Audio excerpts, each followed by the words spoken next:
दोस्तों, James bond Hollywood की दुनिया का एक ऐसा किरदार है जिसका नाम आप में से ज़्यादातर लोगों ने तो सुना ही होगा। दरअसल ये एक काल्पनिक सीक्रेट सर्विस एजेंट है जिसको 1953 में लेखक इयान फ्लेमिंग ने बनाया था। और ये सीक्रेट सर्विस एजेंट कहानियों और फिल्मों के अंदर खासकर अपने कमाल के कारनामों के लिए पहचाना जाता है। हालांकि भले ही जेम्स बॉन्ड एक लेखक की कल्पना से ज़्यादा कुछ भी नहीं है, लेकिन भारत में एक ऐसी शख्सियत जरूर मौजूद है जिन्हें जेम्स बॉन्ड के तरह ही काम करने के लिए जाना जाता है। जी हाँ दोस्तों, मैं बात कर रहा हूँ national security adviser Ajit Doval के बारे में, जो कि फिलहाल तो एक राष्ट्रीय सुरक्षा सलाहकार के तौर पर काम कर रहे हैं, लेकिन पिछले कुछ दशकों में एक खुफिया एजेंट के तौर पर उन्होंने देश के हित में जो काम किया वह काबिले तारीफ है। यहाँ तक कि कई सालों तक अजय डोभाल पाकिस्तान से खुफिया जानकारियाँ इकट्ठा करके भारतीय सुरक्षा एजेंसियों को भेजते रहे। और दोस्तों, जम्मू कश्मीर से 370 हटाना हो या अमृतसर में ऑपरेशन ब्लैक थंडर या प्लेन हाईजैक से डील करना हो, हर काम में ही अजय डोभाल को सबसे आगे रखा जाता है। हालांकि दोस्तों, इन सभी ऑपरेशंस के बारे में इस वीडियो में हम आगे जानने वाले हैं। चलिए फिलहाल हम अजय डोभाल जी के शुरुआती जीवन से उन्हें जानने की कोशिश करते हैं। तो दोस्तों, इस कहानी की शुरुआत होती है 20 जनवरी 1945, जब उत्तराखंड के पौड़ी गहरवाल जिले के एक छोटे से गांव में अजय डोभाल का जन्म हुआ था। उनके पिता का नाम गुरानंद डोभाल था।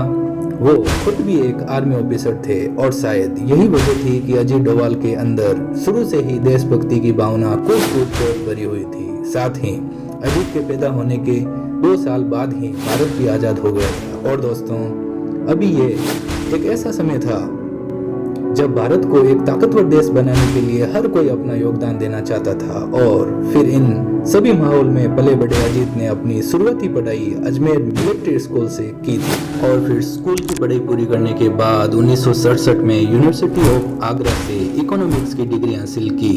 हालांकि यहाँ पर अगर अजीत चाहते तो कोई आम नौकरी कर सकते थे, लेकिन उन्होंने देश के हित में काम करने के लिए एक आईपीएस ऑफिसर बनने का सोचा। और फिर 1 साल की तैयारी के बाद 1968 के केरल आईपीएस बैच के लिए सिलेक्ट भी कर लिए गए।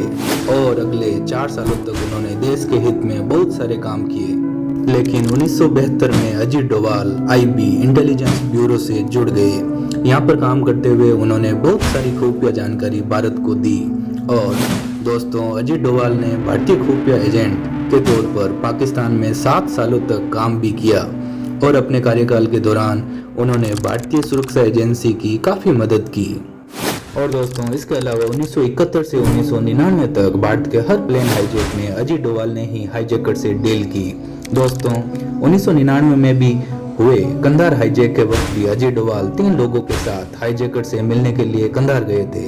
इसके अलावा 1988 में कुछ आतंकवादियों ने अमृतसर के स्वर्ण मंदिर पर कब्जा कर लिया था। तब वहां आम लोगों को बचाने के लिए ऑपरेशन ब्लैक थंडर चलाया गया। दोस्तों, इस ऑपरेशन का नेतृत्व भी अजय डोभाल ने किया था। इसके अलावा डोभाल ने पूर्वोत्तर भारत में सेना पर हुए हमले के बाद से सर्जिकल स्ट्राइक की योजना बनाई और भारतीय सेना ने सीमा पार म्यांमार में कार्रवाई कर आतंकवादियों को मार गिराया था। और दोस्तों, 1996 में अजय डोभाल के ही सटीक निर्णयों की वजह से कश्मीर के अंदर चुनाव की नींव रखी गई। दोस्तों, अजय डोभाल आईबी में रहते हुए मल्टी एजेंसी सेंटर और joint task force on intelligence के फाउंडर व चेयरमैन भी रह चुके हैं। साथ ही 31 जुलाई 2004 से 31 जनवरी 2005 तक अजय डोभाल आईबी के डायरेक्टर के पद पर भी काम कर चुके हैं। हालांकि यहाँ पर काम करने के बाद से उन्होंने रिटायरमेंट लेने का फैसला ले लिया था, लेकिन अपने सच्चे देशभक्ति कहाँ खत्म होने वाली थी। रिटायरमेंट के बाद भी सुरक्षा से जुड़े हुए मुद्दों में अजय डोभाल हमेशा ही आगे रहा करते हैं। हालांकि आगे चलकर अजय डोभाल के एक्सपीरियंस को देखते हुए उन्हें 2014 में राष्ट्रीय सुरक्षा सलाहकार नियुक्त किए गए। और इस तरह से अजय डोभाल फिर एक बार एक्शन में आ गए और सबसे पहले ईरान में फंसी 46 भारतीय नर्सों को वहां से निकालने का उन्होंने काम किया।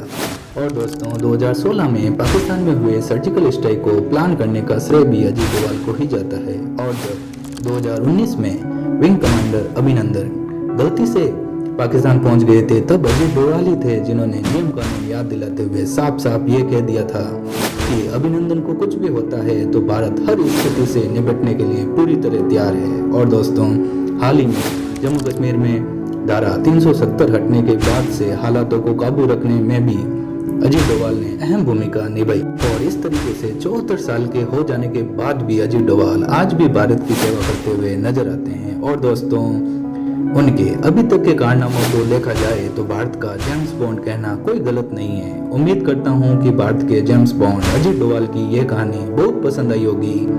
तो दोस्तों, सच्चे देशभक्त अजीत डोभाल के बारे में आपकी क्या राय है, कमेंट करके जरूर बताइए। और हमारा चैनल अभी तक सब्सक्राइब नहीं किया है तो अभी कर दो, और इस वीडियो को लाइक नहीं किया है तो अभी कर दो। आपका बहुमूल्य समय देने के लिए धन्यवाद।